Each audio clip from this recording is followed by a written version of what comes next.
চিরতরে নিষিদ্ধ করতে হবে। বাংলার ইতিহাস বলে বাংলাদেশের ছাত্র জনতা যখন রাজপথে নামে, আন্দোলন করে, সংগ্রাম করে, কোন শক্তি এই আন্দোলনকে নামায় রাখতে পারে না।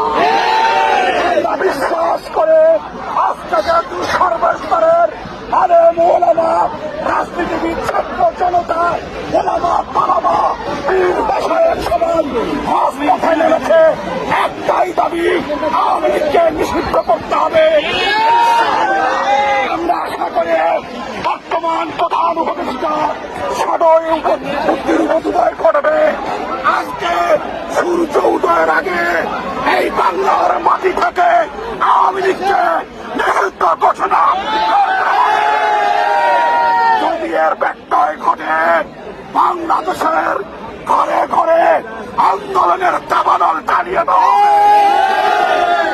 আমরা চাই বাংলাদেশকে স্বৈরাচার মুক্ত, প্রশাসনকে দুর্নীতি মুক্ত, বৈষম্যহীন একটি কল্যাণ রাষ্ট্র করে তুলব।